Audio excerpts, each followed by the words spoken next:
Buena música en la portada musical de Tarde en Casa. Ya lo decía en los inicios que hoy nos acercamos este jueves de salud al parasitismo intestinal y que estaría conversando con el doctor Ángel Arturo Escobedo Carbonell. Y voy a permitirme decir todas en sus cargos y especialidades, que son varias: especialista en segundo grado en microbiología, además máster en epidemiología del Instituto de Gastroenterología y máster en periodismo. Bienvenido, amigo. Gracias por llegar, sabes que es un placer siempre compartir contigo. Hemos conversado muchísimo en la radio, también fuera de los micrófonos. Qué suerte tenerte en televisión y que sea aquí en De Tarde en Casa. Para mí, tú sabes que es un placer, por supuesto, y que sea con esa frecuencia que lo hacemos, que lo hemos hecho en otros momentos, en otros escenarios, y hemos trabajado juntos en lo que es la promoción y la prevención de determinados riesgos y de enfermedades también. El tema de hoy es bien interesante. Me habías dicho que muchas personas te habían contactado con el objetivo de que abordáramos el tema del parasitismo intestinal, y ciertamente es un tema muy recurrente debido a que es frecuente en nuestro medio, dadas las condiciones que tenemos. Sabes que el calor, determinadas condiciones higiénicas favorecen la presencia de este tipo de problemas, y bueno, de eso vamos a estar hablando. Por supuesto que sí. Yo decía que será una emisión, un jueves bien cargado, porque hay muchísima información para compartir, pero además lo habían pedido nuestros televidentes, y sobre todo la emisión de los jueves genera muchas preguntas, muchas interrogantes que vamos a estar respondiendo a lo largo del espacio. Doctor, veamos a ver si hay suficientes respuestas, ¿no? Por supuesto, yo sé que usted las tiene, yo sé que usted tiene las respuestas y vamos a recibir esas preguntas e interrogantes de nuestro público. Por cierto, ¿qué es el parasitismo intestinal? A ver, el parasitismo intestinal, primero que todo, conocemos que existen parásitos en cualquier parte de nuestro organismo, desde los piojos que están en la cabeza, para las personas que lo tienen, por supuesto, hasta parásitos que pueden estar en la piel.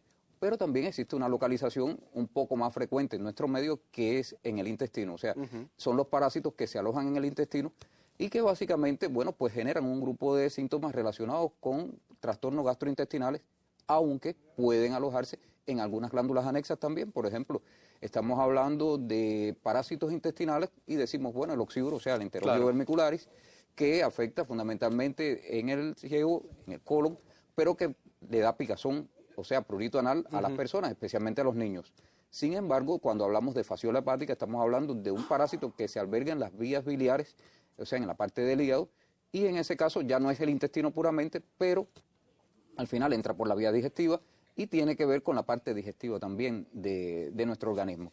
Pero al final son un grupo de parásitos que viven fundamentalmente en esta zona, en el intestino, tanto en el intestino delgado como en el intestino grueso. Exacto. Bueno, me imagino que sean muchísimos los tipos de parásitos que abundan, ¿no? Sí. En nuestro mundo. Pero ¿cuáles son los más frecuentes, doctor? A ver, los parásitos más frecuentes que tenemos nosotros en Cuba, estamos hablando de Enterobius vermicularis, por ejemplo, pero también que es el que conocemos básicamente como oxiuro, pero también está Trichuris trichiura, que se conoce más popularmente como tricocéfalo, y existen otros como Giardia, como Cryptosporidium, que en el caso de Giardia es muy recurrente, las personas tienen muchos mitos, de eso estaremos hablando en otro momento incluso, pero con respecto a Cryptosporidium, que la gente no lo conoce porque las palabras esas suenan un poco difíciles, bastante raras, y cuesta un poco trabajo de pronunciarlas. La realidad es que Cryptosporidium sí también es frecuente. Lo que pasa es que por determinadas situaciones con respecto a su diagnóstico, bueno, pues pasan a veces inadvertidos, y el hecho de que sea autolimitado, o sea que muchas veces se cura solo, bueno, pues hace que las personas no lo conozcan tanto. ¿Se cura solo, sí? Sí, en las personas que tienen una inmunidad competente. Claro. Sin embargo, puede ser un riesgo para aquellas personas que tienen algún tipo de inmunodeficiencia, no bien tratada, por supuesto, y en ese caso pues puede tener algún tipo de desenlace, incluso desenlaces fatales. Doctor, usted ha mencionado algunos tipos de parásitos, ya hablamos de lo que es el parasitismo intestinal, pero ¿qué síntomas, qué alertas tenemos en nuestro organismo que nos indican que podemos estar padeciendo de esto? Mira, el parasitismo tiene su cosa, como yo siempre digo. Existe un problema porque muchas personas pueden tener parásitos, pero de manera asintomática. Quiere decir que no se enteran de que tienen parásitos. Y después, bueno, pues existen un grupo de personas que pueden desarrollar lo que es la enfermedad por el parásito. Alerta sobre su presencia el hecho de que la persona tenga dolor abdominal, que tenga diarreas, que pueda tener náuseas o vómitos, pérdida de peso. Estas son algunas alertas de la presencia del parasitismo. Sin embargo, pueden existir algunas otras molestias, como por ejemplo algún tipo de lesiones en piel, que son ya más infrecuentes, pero que también pueden alertarnos. También el hecho de que la persona tenga algún trastorno del aprendizaje, estamos hablando especialmente de los niños. ¿Influye eso también, sí? Sí, cómo no. Las anemias también pueden, en algunos casos, no todos los parásitos generan anemia, pero algunos, por ejemplo, como Necator americanus, que es un parásito que se adquiere por andar descalzo, bueno, por andar descalzo sobre la tierra, claro, no por de repente uno está en la casa y anda descalzo y no pasa nada. A lo mejor si hay un vidrio sí se corta, pero no va a pasar nada con respecto al parasitismo. El hecho está de que con relación a lo que es las alertas, bueno, pues estos son los principales síntomas. Otros síntomas ya más específicos de algunas enfermedades parasitarias, por ejemplo, cuando una persona tiene oxiuro, bueno, pues tiene picazón en las márgenes del ano y lo despierta en la noche. Pero bueno, cada parásito tiene un grupo de síntomas que de alguna manera pues son más específicos a ese parásito y no a los otros que lo pueden acompañar dentro del intestino. Usted mencionaba que andar descalzo, por ejemplo, sobre la tierra pudiera ser una cuestión, ¿no?, que nos haga padecer del parasitismo intestinal. Pero esa es una sola. ¿Existen otras acciones que realizamos los seres humanos que nos pueden hacer portadores del parasitismo? Muchísimas, muchísimas. Realmente a veces uno se pone a ver y casi que se cree que uno está en riesgo 100%. Por ejemplo, tomar agua no hervida es algo que nos pone en riesgo. Y que es algo muy común que hacemos. Y algo muy común, porque, a ver, hay formas inadvertidas de uno tomar agua no hervida, porque a veces uno toma agua hervida porque uno hierve el agua. Pero vamos a ver, si uno no hierve el agua correctamente, bueno, pues está tomando agua que se calentó y se enfrió. Me refiero a que el agua tiene que pasar por un proceso de ebullición.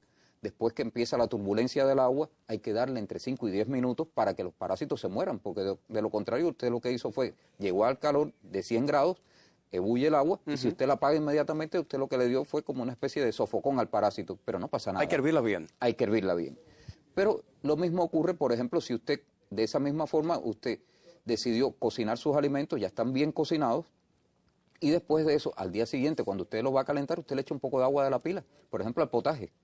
Vamos a decir, por citar solo un ejemplo, usted le pone un poco de agua y esa agua lo que hace es calentarse con el potaje, ya ese potaje no va a hervir y lo que hizo fue contaminar el potaje. Ya usted cuando lo sirve, ya usted está ofreciendo a la familia y a usted mismo un alimento que usted contaminó. Por lo tanto, fíjese cómo de alguna manera el hecho de que uno tome agua hervida tiene que tener en mente otras formas por las que el agua hervida, o sea, por la que el agua no hervida puede entrar a uno.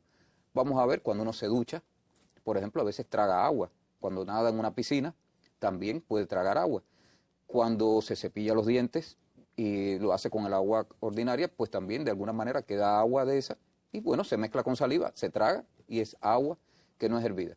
Otras de las formas que pueden, bueno, mire, vamos a seguir hablando del agua no hervida. El hielo que se hace con agua sin hervir, o el hecho de que uno se tome un trago o un cóctel en algún lugar que se hace con agua sin hervir, o un granizado.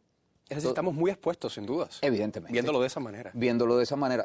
Pero bueno, no solamente son esas formas, o sea, puede ser a partir de andar descalzos, como había dicho, el hecho de comer determinadas verduras no bien lavadas o no bien elaboradas, la presencia de vectores en la casa, por ejemplo, las moscas, las cucarachas, que no es que sean como el mosquito que inoculan directamente, pero sí, bueno, pues las moscas tienen avidez por determinadas materias, entre ellas las materias fecales, se posan en las materias fecales y después van volando y en sus patas van llevando formas del parásito, huevos, pueden ser quistes, lo dejan en el alimento que uno tiene a veces desprotegido y secundariamente, bueno, pues uno cuando se lo come... Sin darse cuenta, ¿no? Sin darse cuenta, claro, porque no se ve. O sea que mire cuántas formas pueden ser. Hay formas ya un poco más específicas. A veces uno dice, bueno, los parásitos estos nada más que se quieren por andar descalzo o a través de la boca. Y sí, puede decirse de manera, digamos que general. Pero hay otras formas también, porque hasta por contacto sexual. Y no precisamente estoy hablando de tricomonas, estoy hablando, por ejemplo, de giardia, de cryptosporidium, del mismo oxiuro, o sea, del enterobius vermicularis, que son parásitos que se pueden adquirir ciertamente por la boca, pero a partir de determinadas prácticas. O sea, cuando la persona pone la boca en las márgenes del ano de otra persona, bueno, a partir de relaciones sexuales, lo más común del mundo, bueno, pues nada raro es que si la persona a la que le hacen ese tipo de sexo tiene parásitos, bueno, pues la persona que efectúa la parte bucal, bueno, pues pone la boca y después con la saliva se traga todo ese tipo de parasitismo y bueno, desarrolla más adelante un parasitismo por Giardia o por Cryptosporidium, por cualquiera de estos agentes. Sin duda hay muchísima información para compartir esta tarde de jueves, yo lo decía desde los inicios, no solamente por el tema, sino también porque sé que el doctor Arturo Escobedo es muy buen conversador, muy buen anfitrión acá, en lo mismo en la revista Tarde en Casa que en los espacios de la radio que he tenido la suerte de compartir. Vamos a seguir hablando del tema. ¿Seguro? Estoy seguro ya que están llegando muchísimas preguntas porque he escuchado el teléfono que tenemos acá en nuestro estudio y también he estado observando las redes sociales, tengo mi teléfono muy cerca de mí, para compartir también esas interrogantes que lleguen a través de nuestras plataformas digitales. Vamos a disfrutar del Circo del Sol, ¿verdad? Un fragmento de esta sección que tanto gusta en nuestro espacio. Usted también le gusta el Circo del Sol, ¿verdad? Bueno, pues le invito a disfrutar solo unos segundos de este segmento que tanto gusta en la revista de Tarde en Casa. Adelante.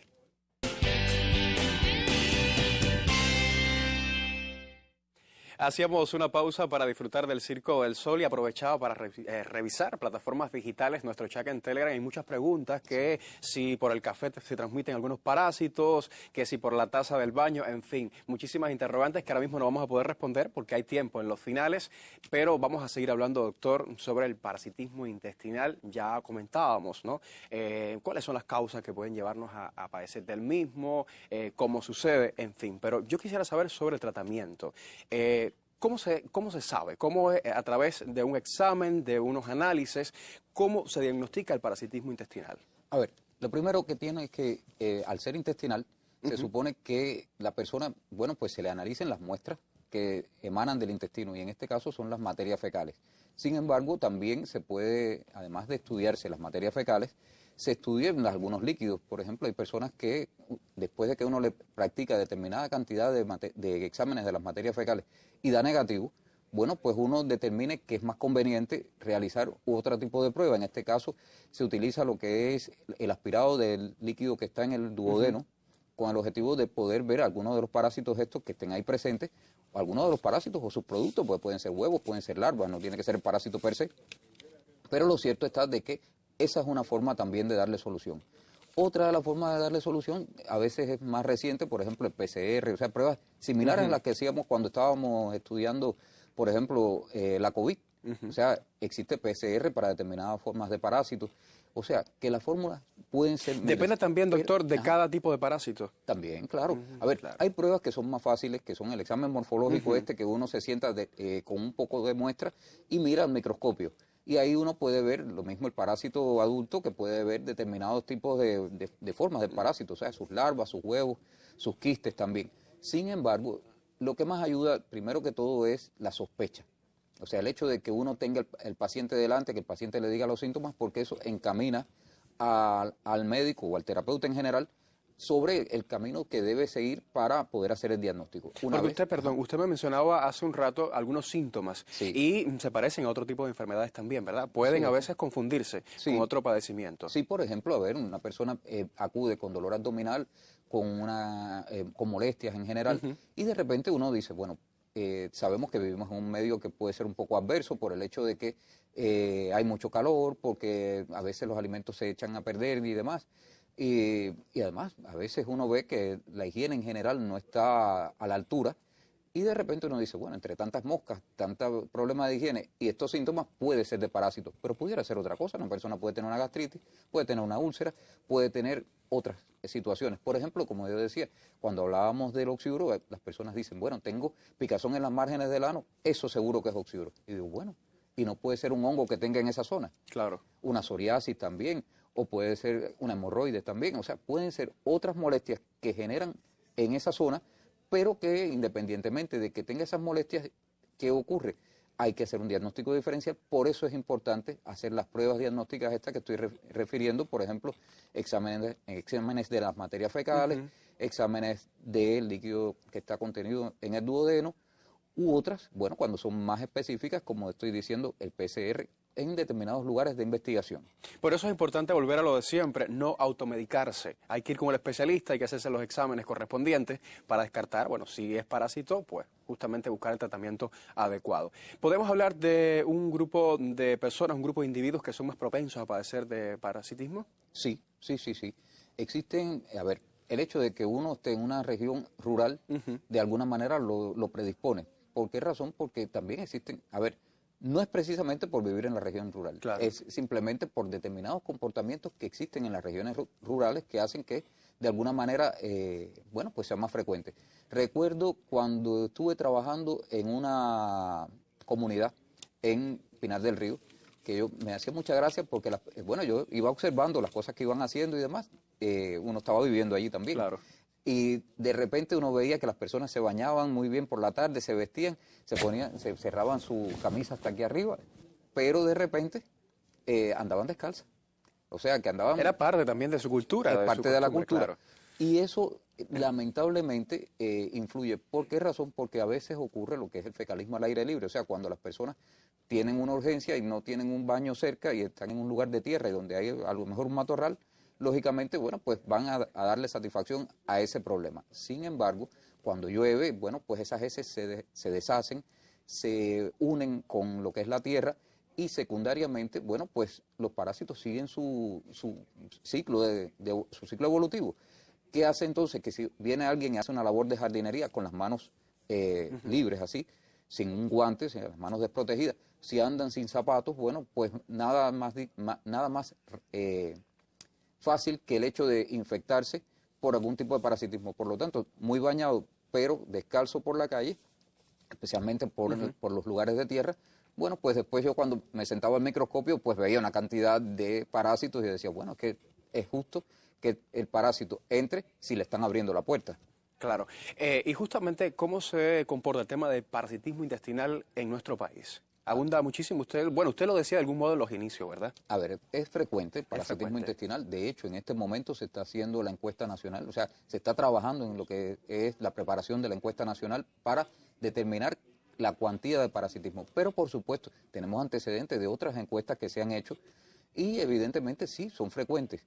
No, por supuesto, a la misma altura, bueno, digamos, por ejemplo, del parasitismo que puede existir en regiones muy desfavorecidas del mundo, pero sí, el parásito sigue presente porque al mismo tiempo, si bien es cierto que tenemos una buena cobertura de servicios de salud, o sea, hay médicos para todos, hay hospitales, consultorios y demás, pero hay muchas condiciones que predisponen a la presencia del parasitismo y, lógicamente, si nosotros nos seguimos comportando de la manera que podamos infectarnos, pues nada raro que pues lo volvamos a coger.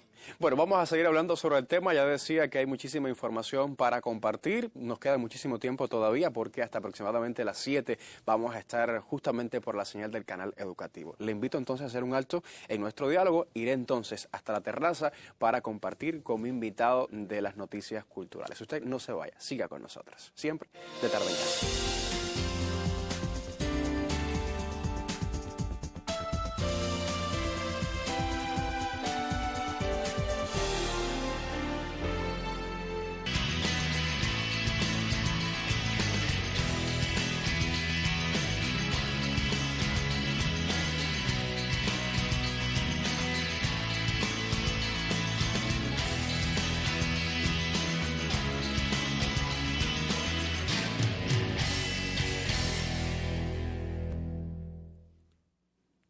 Y sí, ya lo decía sobre parasitismo intestinal, continúo conversando con Ángel Arturo Escobedo Carbonell. Carbonell, porque hay que decir el apellido de la mamá también, que aprovecho para mandarle un beso grande a esa señora hermosa que estoy seguro nos está viendo hoy, ¿verdad? Seguro. Sabes que ella te admira mucho, te quiere mucho. Pero además, como usted está aquí hoy, más motivos tiene para ver la revista. Ya, a ver, motivo doble. Bueno, doctora, hemos hablado sobre el tratamiento, sobre las causas que pueden provocar enfermarnos, pero justamente sobre el tratamiento farmacológico y también el relacionado con la medicina natural tradicional, que es tan importante y que nuestro público también pues sigue muchísimo. ¿Puede ayudarnos? Sí, cómo no. Sí. A ver, primera parte, el tratamiento, a veces las personas piensan que cuando han tenido un tratamiento para parasitismo, bueno, pues que para los parásitos se toma lo mismo siempre. Y la realidad es que no. Si bien es cierto, es que en fecha más reciente se han utilizado medicamentos que tienen un alto impacto en el parasitismo porque tienen un espectro mucho más amplio. O sea, cuando yo estudié, que hace un tiempito ya, bueno, pues existían medicamentos que eran este para este parásito, este para este otro parásito, este para este otro parásito, y entonces de repente complejizaba un poco la cosa. Hoy la realidad es un poco más amplia, o sea, hay un poco más de antiparasitarios que tienen un espectro más amplio, o sea que con uno no puede resolver 2 o 3 parásitos a la vez, eso es bueno. Sin embargo, como siempre digo, es conveniente tener presente que el diagnóstico es fundamental. ¿Por qué? Porque a veces uno tiene un parasitismo que no, y se toma un antiparasitario, con eso no resuelve, y dice, caramba, no, esto que no sirve. No es que no sirva, es que no está indicado para eso, primera parte. Lo otro es que hay que también unir el tratamiento antiparasitario a las medidas higienodietéticas en lo general. ¿Por qué? Porque de repente uno ve que las personas a veces dicen, estoy tomándome el tratamiento, pero los ves tomando guarapo en una esquina. De repente dice, bueno, a ver, ¿en qué estamos? No quiero decir nada con respecto a las personas que venden guarapo, ni mucho menos. Sí, bueno, nos están viendo. Sí, luego, sí, no entonces... están bien y tienen su derecho a vender guarapo, pero yo digo, bueno, si usted tiene un dolor de barriga y es por causa de parásitos, y usted sabe que el hielo con el que se hace el guarapo, o sea, con el que se enfría el guarapo, la caña que muchas veces uno, bueno, pues la tumba, cae al suelo, que bueno, a lo mejor le echan un poco de agua, pero eso no se lava directamente y eso se pasa por un trapiche. Bueno, pues todo eso, lo que cae y después uno se toma, es susceptible de tener parásitos. Lógico, yo digo, uno quiere refrescarse, ¿verdad? Pero bueno, si usted ya tiene parásitos y entonces se está tomando otra cosa que le va a dar más parásitos, pues después dice, oye, no se me quita, pero que se le va a quitar. Si no ha hecho las medidas básicas, se toma el medicamento y eso no es suficiente. Entonces, eso es con respecto a los tratamientos. Los tratamientos, por ejemplo, y me voy a referir específicamente a algo muy, muy puntual, ¿no? Nosotros hicimos en un grupo de investigación varios estudios con el objetivo de saber si los medicamentos habituales que usábamos para la infección por giardia eran todavía efectivos, porque había un mito, sabes que hay muchos mitos con relación a los parásitos, y uno de los mitos era que si los antiparasitarios convencionales servían para la giardia todavía. ¿Sabes qué? Muchas veces las personas dicen, no, metronidazol no, que eso, además de lo incómodo que suele ser, el hecho de que a veces consideran que son ineficaces, pero la realidad es que sí lo siguen siendo, tanto a nivel mundial como a nivel nacional, siguen siendo eficaces. Pero le digo, si las medidas no las cumplimos, bueno, pues de alguna manera nos volvemos a reinfectar. Mirándolo desde otro punto de vista, ya con respecto a la medicina natural y tradicional, sí existen medicamentos antiparasitarios que ayudan y fórmulas que son provenientes de la parte esta de la medicina natural, o sea, medicina verde y demás, que ayudan. Pero bueno, como yo digo, eso todo hay que tomarlo con medida y bajo la orientación de su médico. ¿Por qué? Porque a veces nosotros decimos, bueno, la pasote sirve, o sirve también el frijol gandul, o sirve el que sea. Nosotros los cubanos tenemos una costumbre que va muy en relación con el que mientras más mejor. No sé si ha visto eso. Y abusamos entonces del tratamiento. Exactamente. De la planta o de algo sí, así. sí, porque también existe el cuento aquel de caballo grande, ande o no ande, ¿no? Bueno, pues entonces lo mismo es mientras más mejor, y de repente uno dice, bueno, si con un gajito, que fue lo que me dijeron a mí, o con un poquito de tal, o sea, resuelvo en 10 días, ¿qué tal si lo tomo un burujón, lo echo en un poco, y de repente resuelvo en 24 horas o 72? La realidad es que entonces puede intoxicarse.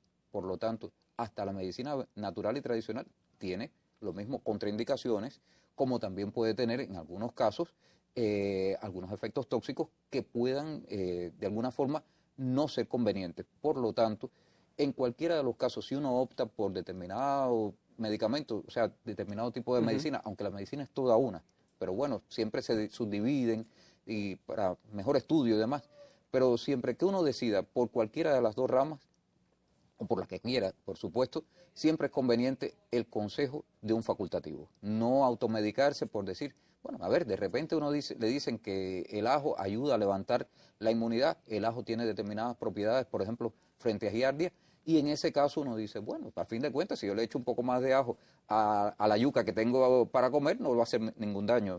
Eso está bien. Todo con medida. Pero todo con medida. Es el consejo. Bueno, desde el inicio usted que nos ha estado ofreciendo consejos para evitar padecer de parasitismo de algún modo. ¿Otras recomendaciones que le quede por ofrecer para desde la familia cubana evitar enfermarnos? A ver, yo pienso que independientemente de que los parásitos puedan estar presentes, el hecho incluso de saber que con parásitos, bueno, a veces uno está un poco mejor, un poco peor, pero los parásitos, al menos los que tenemos aquí en Cuba, afectan la calidad de vida, pero no lo llevan a uno a la muerte. O sea, no quiere decir que bajo determinadas circunstancias no puedan ocurrir determinados problemas. Ya les decía que hay personas que bueno, con un déficit inmunológico. Por ejemplo, una persona que vive con VIH, por citar un grupo de personas, la persona que vive con VIH a veces, no digo todos por supuesto, pero un grupo pues desestiman el tomar los tratamientos antirretrovirales por determinadas razones, quizás porque el de estar tomando medicamentos consecutivamente cansa, eso se entiende, igual que ocurre con los hipertensos, igual ocurre con los diabéticos, que llega un momento que una persona que tiene una enfermedad crónica, pues se cansa un poco de esa monotonía, digámosle así, pero es que la vida de ellos depende de esos medicamentos. ¿Qué ocurre? Que si de repente dejan de tomar el medicamento, bueno, pues su inmunidad sucumbe y los parásitos toman el escenario, vamos a llamarle de esa manera. ¿Qué pasa con esto? Que entonces, en algunos casos, bueno, puede tener un desenlace fatal. Por lo tanto, es conveniente pensar que si usted tiene una enfermedad crónica, como este tipo, por ejemplo, debe cuidarse. También entender de que si bien en la mayor parte de las personas, como les decía, lo que les afecta es la calidad de vida y no la vida, la realidad es que pues también algunos parásitos dejan algunas secuelas. O sea, traen problemas porque una anemia es importante. Claro. Para una mujer embarazada, una anemia es importante, si bien también lo es para una persona que trabaja duro o para cualquier persona, porque hasta que está estudiando, tener una anemia, bueno, pues le impide que se oxigenen bien sus tejidos. Exacto. Y poder aprovechar mejor el conocimiento. Eso es una cosa que es válida. Pero también pongamos, por ejemplo, que yo digo, bueno, si uno con un parásito vive, también si no lo tuviera, viviría mejor. Mucho mejor, claro. Entonces, pues vale la pena tratar primero de no tenerlo, y si uno lo tiene, pues quitárselo. Y si ya se lo quitó, no volverle a abrir la puerta para volverlos a tener. Es importante, si lo tuvo, por favor, y logró pues salir de eso, pues curarse, trate de no hacer nada que pueda llevarlo otra vez a padecer de parasitismo intestinal, que es el tema que hemos estado hoy colocando, ¿no?, en antena, gracias a la presencia de nuestro amigo el doctor Arturo Escobedo. Seguiremos hablando porque ya le decía, hay muchísimas preguntas que estoy seguro han llegado a través de la vía telefónica y también por plataformas digitales. Será en unos minutos porque ahora voy a la sección del día.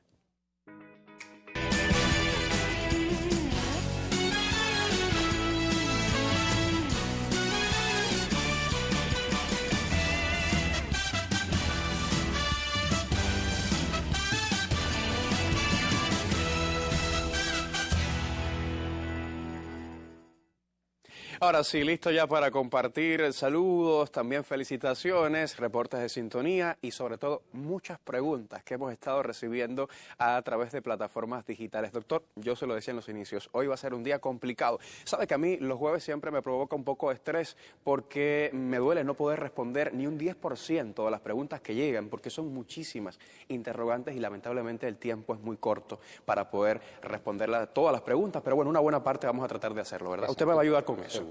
Bueno, Marixa Martínez desde Granma dice, ella pregunta que si los parásitos pueden dar picazón en el cuerpo y salir ronchas.